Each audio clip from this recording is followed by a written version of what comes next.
आज मैं आपको कान के दर्द के तीनों मोस्ट इम्पॉर्टेंट कारण के बारे में बताऊंगी। कान में दर्द छोटे बच्चे में बहुत ही कॉमन होते हैं। कान के दर्द के जो भी कारण मैं बताने जा रही हूँ वो छोटे बच्चे में तो कॉमन है ही, बड़े में भी हो सकता है। छोटे बच्चे कान में दर्द जब होता है तभी वो कान दिखा के भी चिल्ला सकते हैं। हो सकता है वो आपको कान में हाथ लगाने ना दे। ये भी हो सकता है कि वो थोड़ा-सा बड़े बच्चे हों, वो आपको बताए कि कान के अंदर दर्द हो रहा है, खाने के टाइम दर्द हो रहा है या कि हाथ लगाने के टाइम दर्द हो रहा है। कान के जो दर्द होता है वो इतना ज़्यादा हो सकता है कि बच्चा खाना के लिए मना कर दे, बच्चा का जो रोना शुरू करते हैं वो बंद ना होए।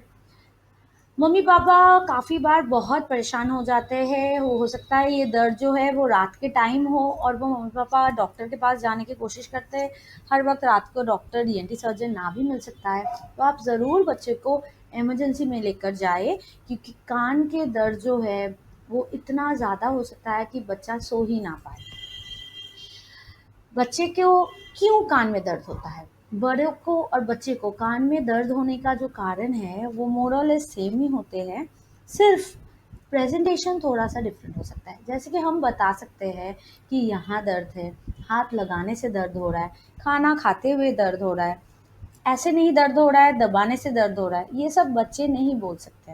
तो इसलिए आपको ध्यान से देखना है कि बच्चा क्या कर रहा है, कैसे रो रहा है, हाथ लगाने दे रहा है या नहीं दे रहा है, सिर्फ दूध पीते हुए चिल्ला रहा है, सोते हुए चिल्ला रहा है, कैसे हो रहा है। क्योंकि जब बच्चा क्राइज परसिस्टेंटली, का रोना बंद नहीं कर रहा है, ऐसा है, तो जो पीडियाट्रिशियन है वो एक बार आपको बोलेंगे कि कान ज़रूर चेकअप कीजिए। पेट में कॉलिक के कारण बच्चे को जो रोना शुरू होता है वो बंद ना हो सकता है। कान में दर्द के कारण रोना शुरू हो सकता है, वो बंद ना भी हो सकता है। कुछ और भी प्रॉब्लम हो सकता है बच्चे को जिसके कारण वो रोते ही रह जाए। लेकिन जैसे कि आप मम्मी-पापा को इसके बारे में बहुत चिंता रह जाते हैं कि बच्चा रोना बंद नहीं कर रहा है, इसलिए ये बहुत ज़रूरी है जभी भी बच्चे के कान में दर्द हो या कि अ, आपको लग रहा है कि कान में हाथ लगाने नहीं दे रहा है, तभी आप ज़रूर आपका बच्चे का कान के चेकअप कीजिए। क्योंकि आपको सस्पिशन है कि कान में दर्द है, मेल है, जो भी है और आप उसको में ड्रॉप डाल रहे हो, उसमें हो सकता है वो दर्द बढ़ जाए, क्योंकि कुछ-कुछ कंडीशन है जिसमें आप ड्रॉप देने से बढ़ सकता है। वो मैं बताने जा रही हूँ आपको। The many causes of earache, wax हो सकता है कान में मैल जो नॉर्मल है, लेकिन जनरली वैक्स इज सॉफ्ट, वो निकल जाता है, ये तेल की तरह होता है, वो कान में अंदर जो भी आपका सेल्स जी स्पैमेटर होता है, एक्स्ट्रा सेल्स होता है, वो निकल जाते हैं। लेकिन जो लोग पानी कम पीते हैं या कि उनके कान के कनाल जो है, एक्सटर्नल ऑडिटरी कनाल, वो छोटे पड़ते हैं, तो उसमें से मैल निकलने में प्रॉब्लम हो जाता है। पानी कम पीने से क्या होता है, वो थोड़ा-सा हार्ड टाइप का वैक्स होता है, वो नॉर्मली फिर ड्रेन नहीं हो पाता है। फिर आपको ड्रॉप देकर सिरिंजिंग करवा के कान साफ़ करना पड़ता है। इसके क्यों कान में मैल होने के कारण दर्द हो सकता है, जैसे कि नहाते हो आप, वो मैल के ऊपर पानी पड़ता है और पानी के कारण वो मैल फूल सकता है और वो प्रेशर के कारण दर्द हो सकता है। सेकेंडली, जैसे कि वो उसमें पानी जाता है, वो इन्फेक्टेड भी हो सकता है, इन्फेक्शन के कारण भी कान में दर्द हो सकता है। इसके अलावा ये होता है कि छोटे बच्चे कभी भी कान में खुजली करने के लिए कुछ डाल दे, उसके कारण भी दर्द हो सकता है। छोटे बच्चे कभी-कभी पेंसिल से खुजा देते हैं, उँगलियों से, नाखून से खुजा देते हैं, इवन ईयरबड से आप ज़ोर से कान में डालोगे तो उसके लिए भी दर्द हो सकता है। कान के जो हमारे लाइनिंग चमड़े हैं, the lining of the external auditory canal, वो बहुत ही पतले हैं, उसमें आप ज़ोर से दबाओगे तो उसमें खरोंच आ सकता है। वो खरोंच सेकेंडरीली इन्फेक्टेड हो सकता है, जिसके कारण एक कंडीशन होता है जिसको हम ओटाइटिस एक्सटर्ना कहते हैं।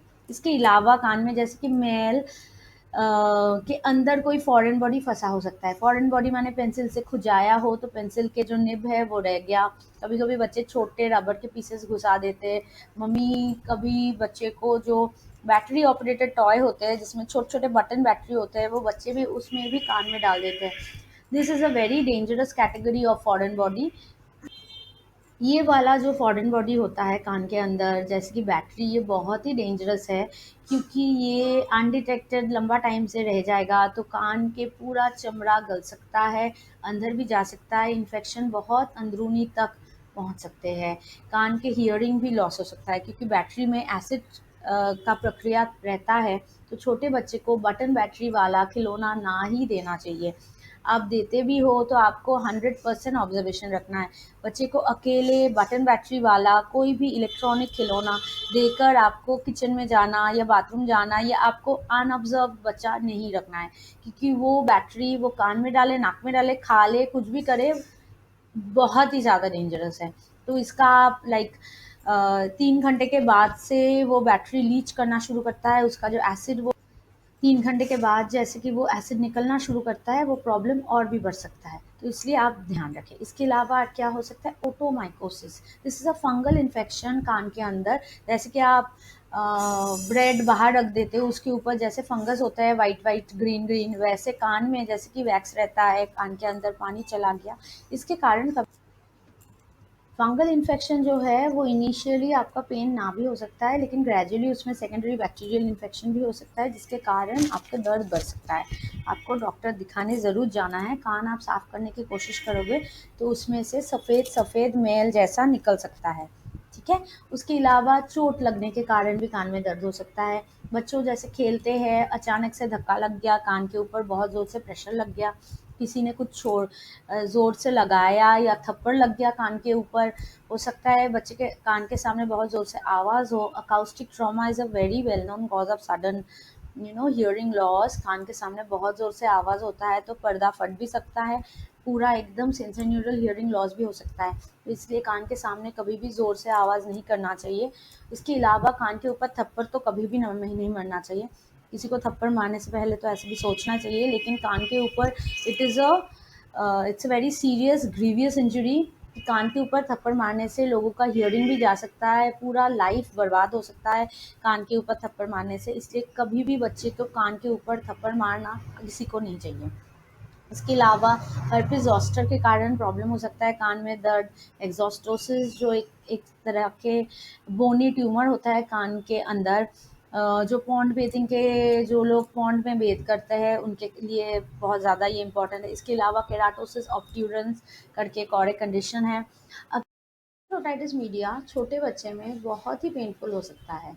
जैसे कि छोटे बच्चे को बार बार सर्दी खांसी बुखार आता है, तो वो जो इन्फेक्शन गले में है, नाक में है, वो यूस्टेशन ट्यूब की तरह रेट्रोग्रेडली मिडल ईयर में चला जाता है।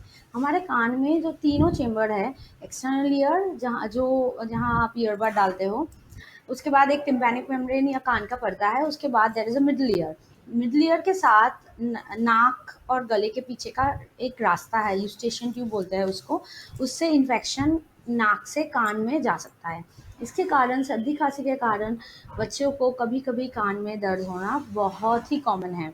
जैसे भी सर्दी होता है, आपको ध्यान रखना है कि बच्चे का नाक आप साफ रखो।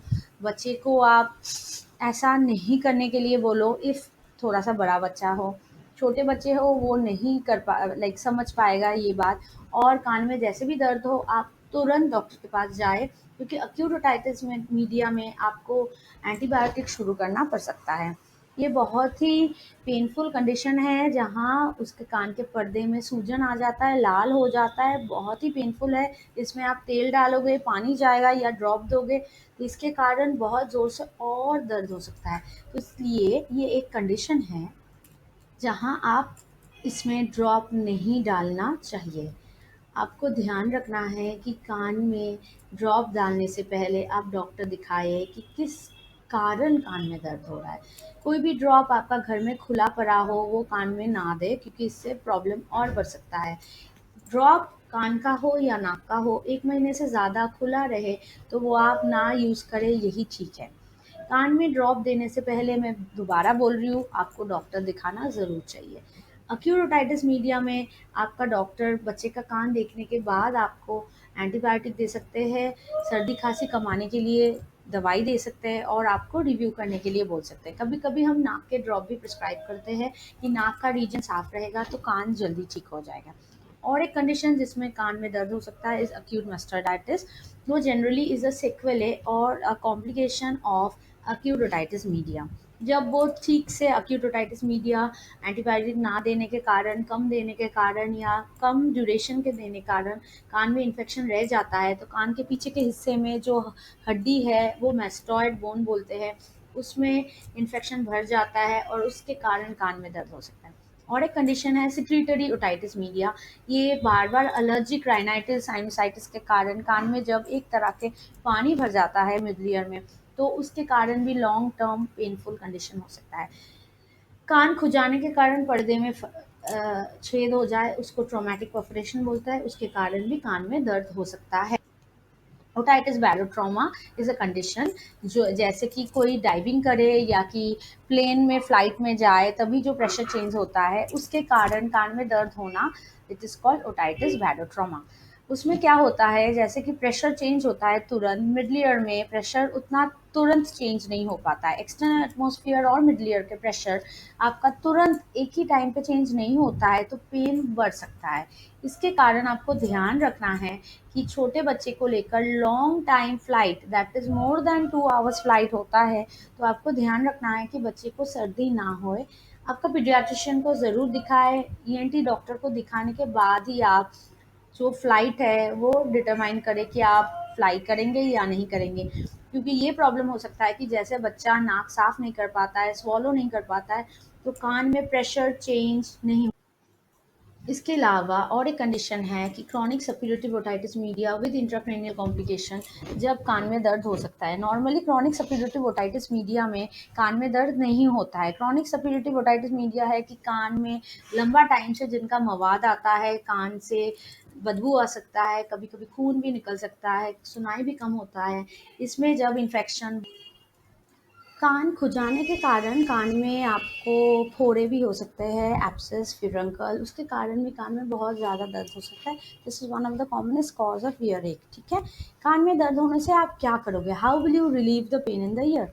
आप उसमें गरम सिकाई कर सकते हो। कैसे गरम सिकाई करोगे? कपड़ा लोगे, उसको आप कोई भी गरम जो बर्तन है उसमें लगा के कान के ऊपर गरम सिकाई, या आप हॉट वाटर बैग लो, उसके ऊपर कपड़ा रखो, वो कपड़ा गर्म हो जाता है तो कान में आप सिकाई करो। उससे क्या होता है, कान में आराम मिलता है और बच्चा रोना बंद करता है।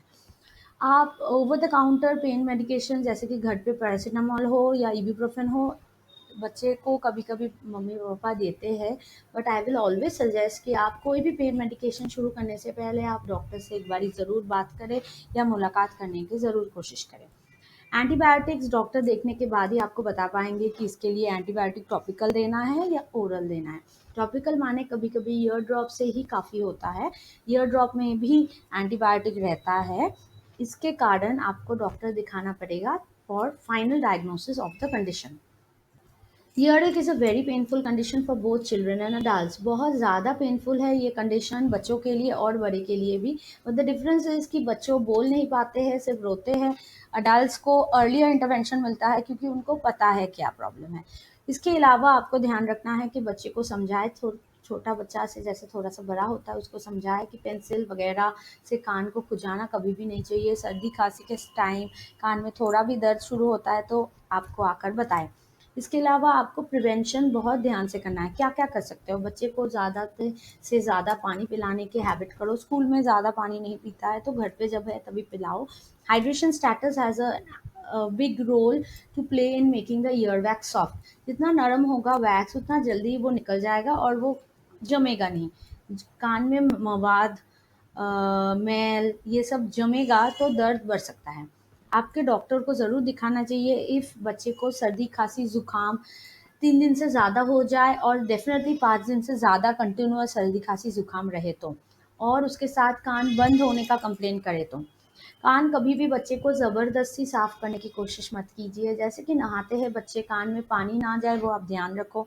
हम जनरली एडवाइस करते हैं कि रुई को आप मोटा सा बॉल बनाइए, उसमें आप कोई भी बोरोलिन टाइप का क्रीम लगाइए। उससे क्या होता है, एक ऑयल बैरियर हो जाता है और कान में वैसे वाला रुई का गोला आप डालोगे और फिर बच्चे को नहवाओगे तो कान के अंदर पानी जाने का रिस्क बहुत कम होता है।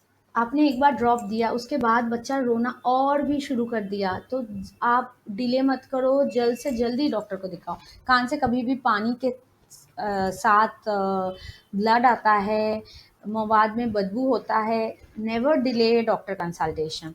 इसके अलावा आपको ध्यान रखना है, बच्चे को एलर्जिक राइनाइटिस हो, ब्रोंकियल अस्थमा हो और कोई भी एलर्जिक कंडीशन हो हो सकता है कि उसको बार बार सर्दी खांसी जुकाम का प्रॉब्लम हो। इसके लिए लॉन्ग टर्म प्लानिंग करना बहुत ज़रूरी है। कान आपका 5 इंपॉर्टेंट सेंस ऑर्गन में से एक बहुत ज़रूरी सेंस ऑर्गन है, इसलिए आपको ध्यान रखना है जैसे भी कोई भी प्रॉब्लम हो तो आप जल्द से जल्द अपना डॉक्टर दिखाएं। आपको कभी कान में दर्द हुआ है? मुझे नीचे कमेंट सेक्शन में ज़रूर बताएं। आप सब्सक्राइब करना मत भूलिए और वो जो घंटी है उसको दबा देना, तो हम मेरा जब भी नया वीडियो आएगा तो आपको तुरंत पता चलेगा। Thank you. Signing off today.